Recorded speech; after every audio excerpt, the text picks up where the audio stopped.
We're going streaking. Nuggets win 2 in a row. Overtime again versus the Nets after overtime versus the Raptors. But 2 wins. If a win is a win, then 2 wins is 2 wins. And that, my friends, is a streak. We'll talk about Joker being ridiculous again. Russ finally gets it going. And we'll talk about what it means that the Nuggets are struggling with the Raptors and Nets. But I'm going to surprise you on Locked On Nuggets.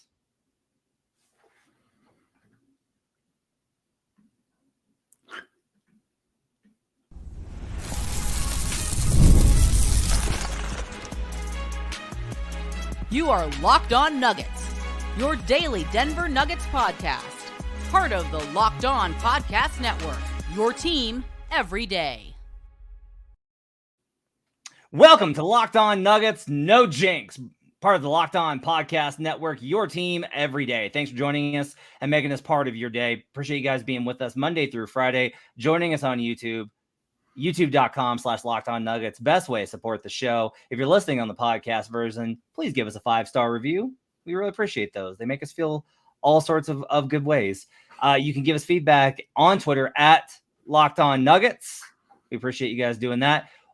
Program and note, want to let you know, if you've seen these episodes from Anil Piro from Mile High Sports on what's being called the Postcast, I was supposed to tell you about those 2 weeks ago, and so I haven't done that, and so I'm now telling you about it, that Anil is going to be giving us the postcast episodes. That's just like an instant reaction to those games. So, Ryan and I do No Jinx on Sunday and Tuesday nights at 10:30. This show is going to be a post-game show. We'll do a post-game show on the other nights that we don't have a podcast scheduled that night as a bonus episode. You'll get our thoughts, but if you just want like the immediate, if you're just like, I got to know what happened, then the postcast has you covered with Anilo. Today's show is brought to you by Game Time. Download the Game Time app, create an account, and use code LOCKEDONNBA for $20 off your first purchase. My name's Matt Moore. I'm joined by Ryan Blackburn. You can catch me on Locked On NBA every weekday. We got great shows about covering the entirety. If you want like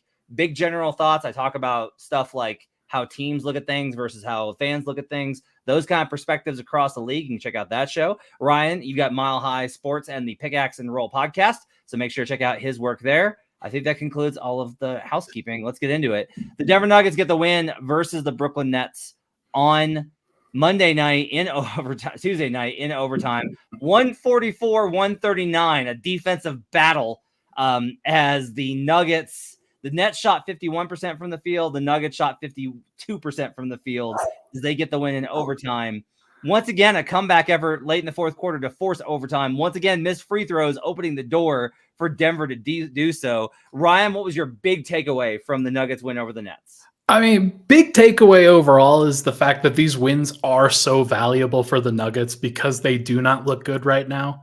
And as you said at the top, a win is a win is a win, and 2 wins is 2 wins. I think that's a great way to put it because Denver, they didn't look great for large portions of this game. They don't look like the dominant juggernaut that everybody's expecting them to be. But at this point in October, I mean, you could do worse than looking like a championship contender in October. There's plenty of ways that you can go about it. So I'm glad that Denver got the win. Still some things to be concerned about. Nikola Jokic looks amazing. That's the biggest takeaway I have. His stats from this game were incredible, and he just continues to do exactly what you need of him. It was weird that the offense got going. Murray's stats were actually better early and then wound up being not as good later. I thought he gassed out a little bit. He got a little tired as the game went on. 24 points on 8 of 19 shooting. Jokic, 29 points, 18 rebounds, 16 assists. That seems good. 9 of 16 from the field. That seems good. 11 of 13 from the line. Pretty good.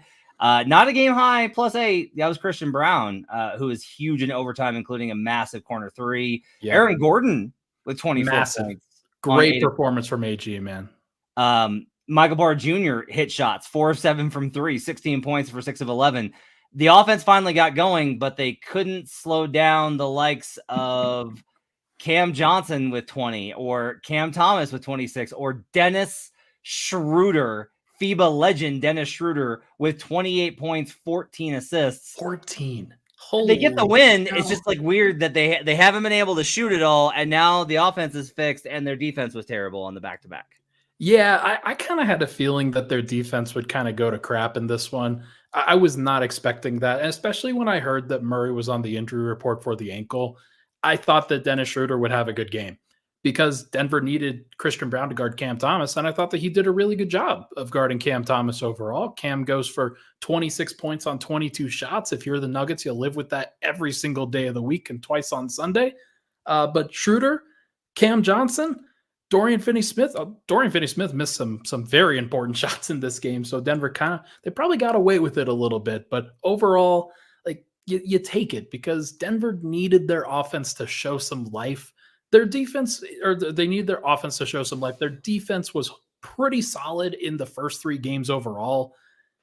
Unfortunately, like the Nuggets, if they were gonna keep throwing the ball at the bottom of the basket trying to score, then that was obviously going to be a problem. So they got that going. Everybody, it looks like, got it going, including one of the important players off the bench, Russell Westbrook. Yeah, we'll talk about Russ. I want the second segment to be Russ. That's where we'll go there. Ed Keeley says, way too many for these starters. The team will be gassed by All-Star break. My perspective is that the team and Malone, the players will tell you, like, it's better. I can do this now because it's October. And if you're like, yeah, but it's going to add up for you, that's not really how it works. Like, if you do this every night, but yes, if this is the minute allotment, if they're going to overtime and playing 41 minutes a night every night for a month, then yes, I'm going to be like, oh my God, they're getting Tibbs. But that's not really how it goes. And there's like a conversation with the players that's ongoing. Again, this is the kind of stuff that I wish was more talked about, and the various structures of the NBA don't allow for it, and it bothers me. Like, players get to be like, if you're a starter, and especially if you're one of the star players, you get to be like, I need a minute. Like, I'm gassed, give me a minute, or I'm good, put me back in. Like, it's a not a collaborative thing, but there's a little bit more influence there than I think people realize. But Ryan, are you concerned with the minutes already in this early season? I'm not. And honestly, like, I think people are going to blame Malone in situations like this. I don't blame him for this at all. I look at the minutes that were played today by a 9-man rotation.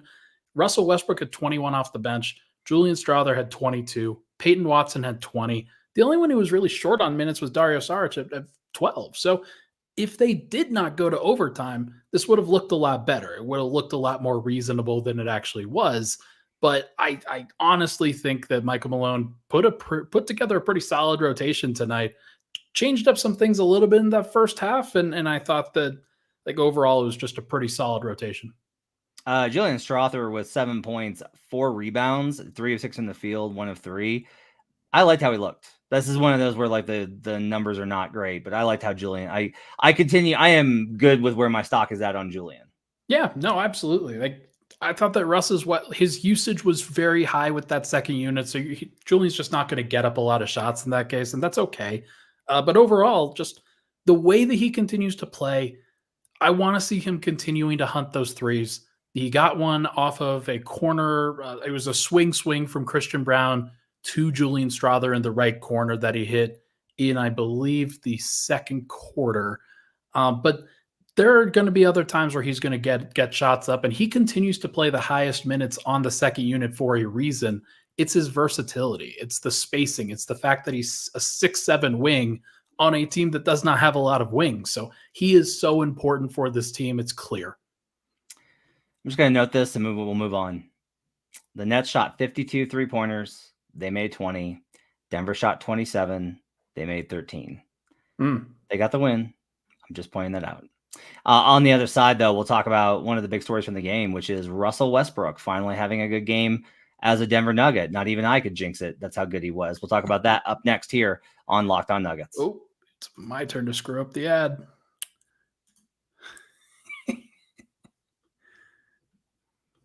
Today's show is brought to you by Game Time. If you're looking for picks, if you're looking for tickets all across wherever it is that you live, and you want to be able to sort through them and flip through them and find the best deals, you want to find Game Time picks. It filters out the fluff to show you only incredible deals on great seats, so you don't have to waste time searching through thousands of tickets. You want to go to a hockey game? because you want to go to a hockey game. Like you want to go to a hockey game. Avs games are awesome. It's one of my favorite sporting events that I've ever gone to. Is every single Avs game I've gone to. It's so much fun. If you have not gone, go. It's so much fun to go to Avs games, and you can do so and get the best prices and seats with Game Time picks. Curation makes it easier to save more on sports, concerts, comedy, theater, and more. They've got the lowest price guarantee, so they're going to credit you 110% of the difference if you can find a better price. Your purchase is covered with the most flexible customer service policy in the ticketing industry.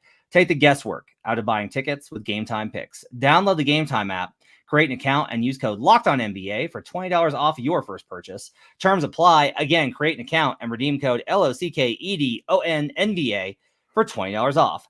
Download Game Time today. What time is it, Ryan? Game time. We'll be right back on Locked On Nuggets. Back here on Locked On Nuggets. Thanks for joining us and making us part of your day. Appreciate you guys being with us. Jamal was questionable on the injury report, and already there's like 5 comments about how they shouldn't have given him that contract. Jeez, guys, basketball players get to have tweaked ankles. I am also seeing somebody say that he shot 36% from the field. He didn't shoot 36% from the field. It was like 43%, which. And while we're complaining, non-NBA channel says Matt just needs to shave his head. I do, thanks, but it grows back, and I don't want to shave it every day. So just give me a few days and I'll shave it again. Okay. Non-NBA channel. It sucks being bald. So rude. Holy cow. All right, here we go. Russell Westbrook. All right. So Russ finishes with 22 points on 5 of 12 shooting. He gets to the line 5 times for 10 free throws in this game. 5 dimes, only 1 rebound, a steal. He's a plus minus a 0. Ryan, he's 2 of 2 from 3-point range. So if we take out if we convert those 3-pointers, if we take those to zeros because he's usually less than a 30% 3-point shooter, then this is a -6 and the Nuggets lose this game. But that's not what happened. I want you to try and give like a complete view here of Russ's game tonight that incorporates the shot variance, but also how he played and some buckets finally going in and things going his way. Yeah, first and foremost, Russ got downhill tonight in a game where there were not enough rim protectors on the nets and not enough on-ball defenders for him to be dissuaded from that. He did a really nice job, I thought, of making sure to push the pace, push the tempo, take advantage of the cracks in the defense and doing what he could to draw contact and to draw fouls. It wasn't always successful. Like if you take out the 2 of 2 from 3, he was 3 of 9 from 2. And like there were some possessions where you just kind of turn and shake your head a little bit. I didn't like one of the turnaround post fadeaways that he does off of one leg, the Dirk fade. I don't really get it, but it is what it is. He's just going to do it once a game and it's going to happen. But the walk-up 3 that he had to sort of end his run, like he had made a 3 right at the end of the third quarter. That was a big shot. It effectively tied the game for the Nuggets at that point. And then the shot that he hits in transition, just dribbling into a pull-up 3 with like 19 on the clock. And it was nothing but the bottom, man. Like sometimes things happen like this. And Russ, I think to his credit, there was a lot of talk about him changing his shooting form, a lot of talk about him kind of trusting that process and doing some things differently with his jumper. 10 of 10 from the from free throw, 2 of 2 from 3. Maybe just the standstill jumper is a little bit better than one might expect at this point. So I still don't fully believe in it overall, but I am very happy to see Russ have a successful game with Denver after the way things got started and everybody jumped down his throat. Like it was never going to work. It was never going to happen. 22 points is the 5th 20-point performance by the Denver Nuggets bench bench player in the last calendar year. So it's a big stat already on the board. I like that one. I wonder, this comes after the anonymous scout report. I forget the outlet who said that Russ needs to retire. Not surprised. So Bilal, who's always so positive in the comments, do not expect this often from Russ, LOL. He did this on the Clippers once in a blue moon as well. Here's the thing. That's why he's here. is to have this in a blue moon every once in a while. Second night of a back-to-back specifically, like energy. And the key here also, I think, is what I've been trying to explain. I was never like, this is a great signing for Denver. What a great get. Like, you'd never heard that from me. I was like, look, guys, he's been moved on from Houston, Washington, the Lakers, and the Clippers. They all said, no, thanks. 4 out of those 5 said, we love you, but no, we're going to move on. The Lakers said, you're a toxic cancer, and that's ridiculous. But that's another thing for another day. My thing, though, has been watching him play in those first couple of games. He was making a lot of really high energy, great defensive plays. Like, I'm genuinely impressed because I watched Russell Westbrook give up on defense in 2013. Like, that season was the one where he just completely flipped to I am offense all the time and stopped defending. And he is a really good defender now, and it's really helpful. And it's not like Russ is a bench player because he's not good enough anymore.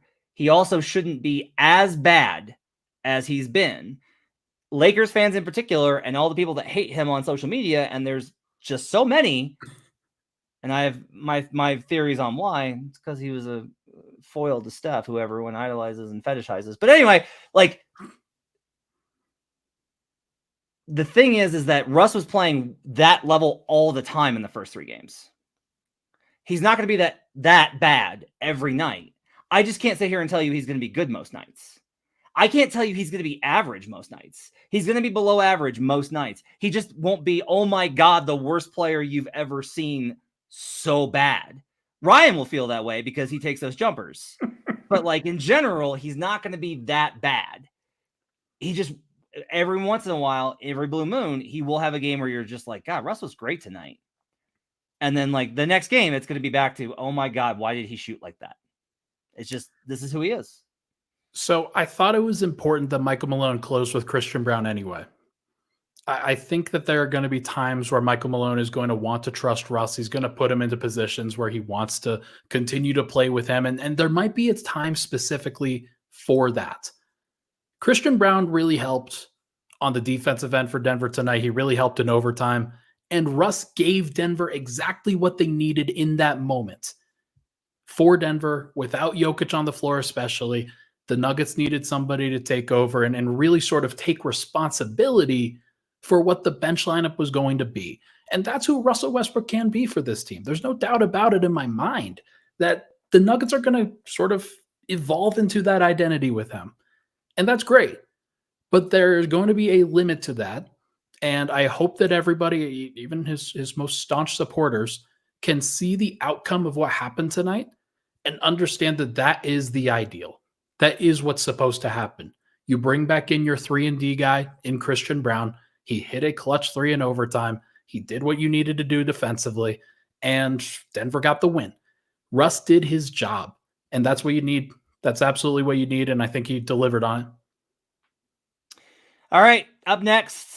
Okay, so the Nuggets won 2 games in a row, but they went to overtime with the Raptors and the Nets. They took comebacks in both of them to get there. What does this mean for Denver? I got a take on that up next here on Locked On Nuggets.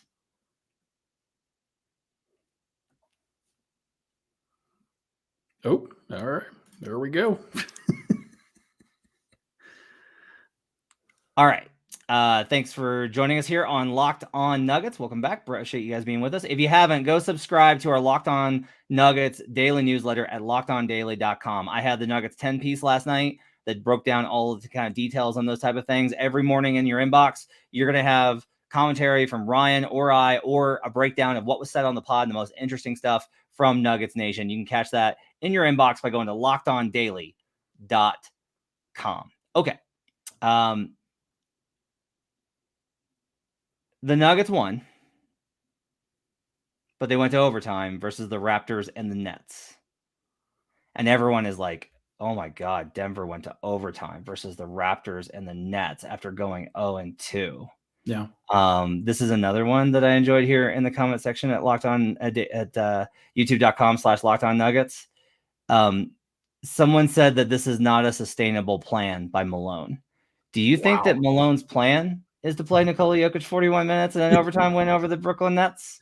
Is that what we think? That's like that when he's drawing up the season, Malone's like, and in game 4, we'll go to overtime in Brooklyn and I'll play him 41 minutes a night. That's not the plan. But Ryan, I have a take for you. Okay, let's hear it. It does not matter that they've struggled versus the Raptors and the Nets. Wow. That doesn't mean that they're just as good as everyone in Nuggets land thought they would be, right? They can be worse, but these games not necessarily be evidence or proof thereof. Every night in the NBA, you will see good teams struggle with bad ones. Yeah. Every single night. The best teams in the league still have losses to teams under 500. Someone came in my mentions the other day and was like, well, Denver always struggles with bad teams. And I was like, they were 28-2 last year versus teams under 500. And they were like, really? And I was like, yes. Like, I know what it seems like, because every time that your team loses to a bad team when you're good, it feels like that's what they always do, because you think that they should never do that. But the reality is that happens a lot. Now, do I think that this is an encouraging sign? No. Do I think that these are good wins? I do not. Only from the perspective of anytime that you beat a team that is going to finish under 500, and both of these teams are going to finish under 500, it's a good win. Like, I talk about this all the time. How do you win 50 games? You beat teams under 500, you beat your division opponents, Minnesota on Friday, and you win your home games, 0-2 there, right? So they're 2-2 in those key games heading into the Friday one. If they come out of that game 3-2, now all of a sudden it's like, all right, this is fine. Now, they're probably going to lose to the Wolves, because the Wolves are a lot better than them right now. But my point here is that good teams struggle and go to overtime with these bad teams, and it's not necessarily indicative of how good you are, but where you're at in the season and how you're playing at that moment. And this is what I've been trying to stress. The overall quality of Denver is not reflected by how they're playing right now. That doesn't mean that they'll be good.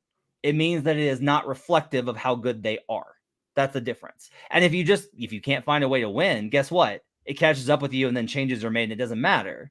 Doesn't matter if they were close. Doesn't matter if the shooting was off. Doesn't matter about any of this other stuff.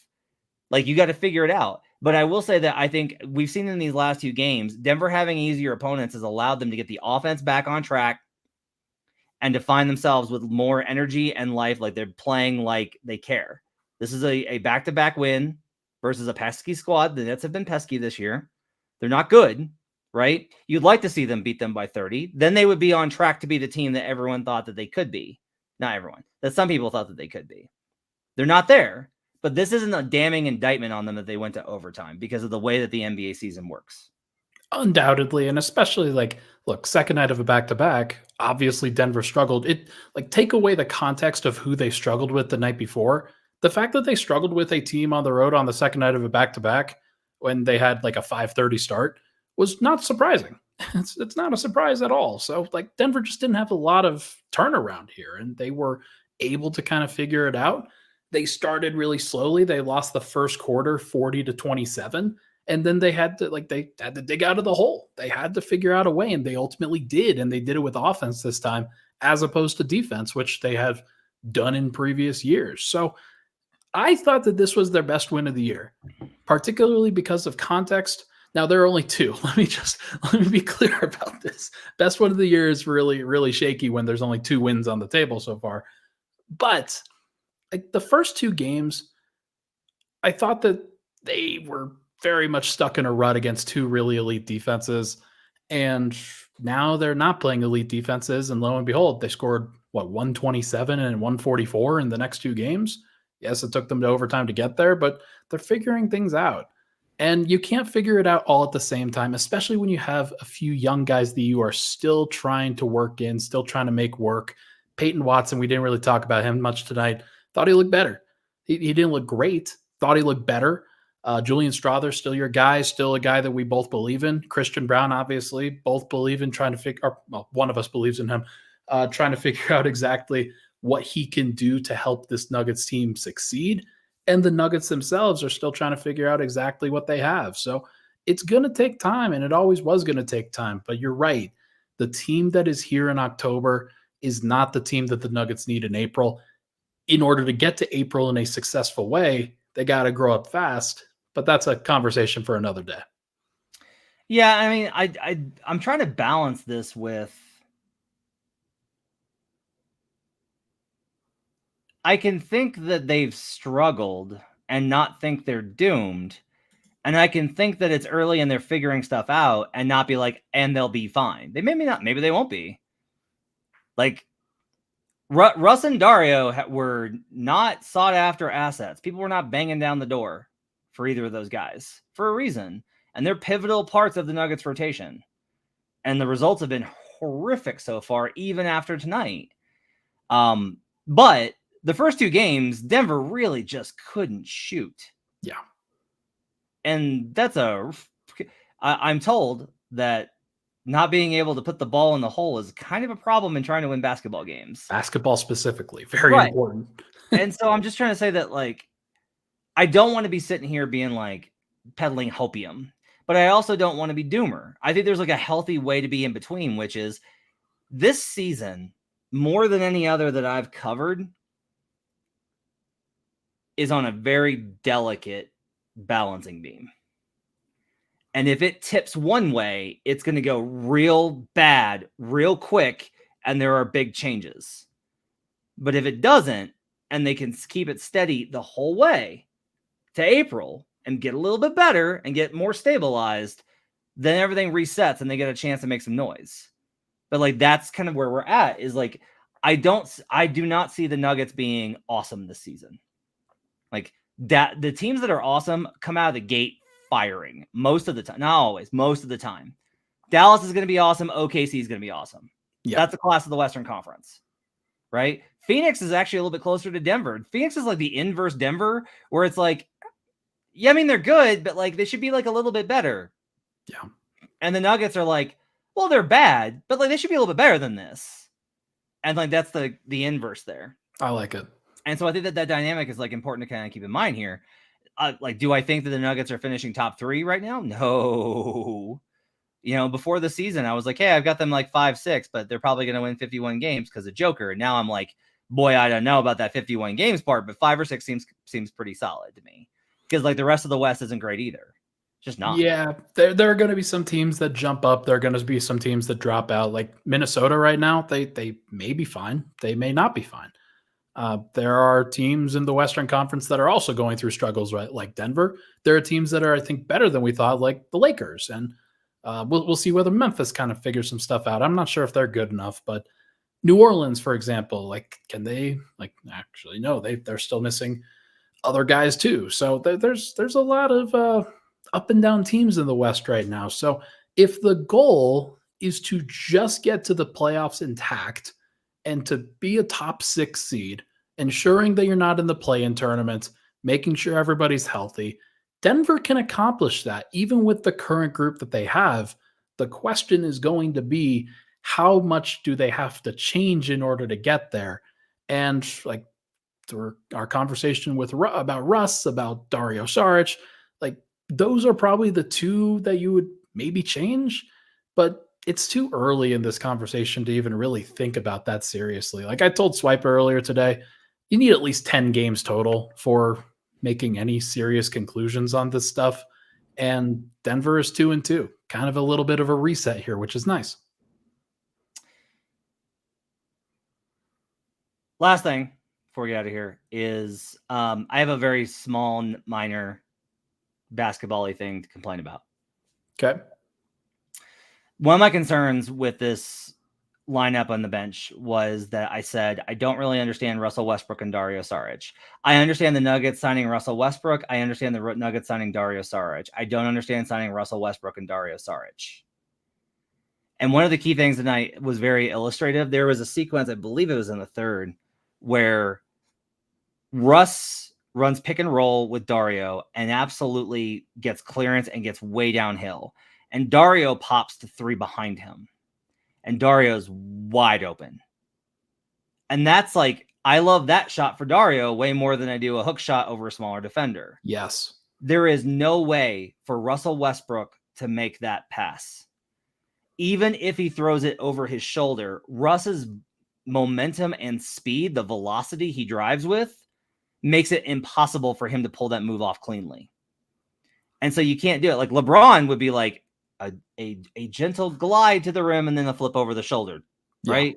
Jokic has done that before. Yeah. Or Jamal will do it with Jokic. They can't run that sequence, and it's a real problem. Russ drives so hard to the rim, he can't really kick to a pick and pop partner. And that to me really limits what you're able to do with Dario Saric. At the same time, it's like I would rather have Russ running pick and roll than Russ off ball because they'll just help off of him. So I don't know what to do here. Like, I don't know how you fix that, but it is like a problem where I honestly would rather than play two big combo with Zeke and Dario and have Zeke set the screen and roll to the rim and have Dario spotting than I would this pick and roll action with Dario Saric and Russell Westbrook. They need another, like, look, I've thrown out a million ideas on how to fix the bench. And currently it was like, oh, what about Michael Porter Jr.? And the plus minus stuff is so far is not awesome in the stagger minutes with Mike. Yeah. But here's another one. Run double big, have Zeke Naji set the screen and have Dario space.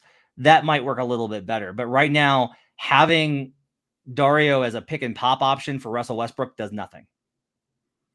Yeah, there's no doubt about it. Like you want guys that can play fast to play with Russ, which is why in theory Peyton Watson is a really good option. Julian Strawther's a good option. Michael Porter should be a good option in that where you get to go up and down a little bit, but I'm not even sure that he can really keep up. Dario's certainly one of the slower guys in the NBA right now. And Jokic is also slow, but he makes it work just for like his endurance helps him keep it going. Like he's got more endurance than Dario for sure. So maybe the solution is to bring in Russ earlier in the first and third quarter and to split his minutes away from Dario and then have Jamal stagger with the second unit and run the unit. I don't know if that's the right call, but maybe that's something that they pivot to at some point.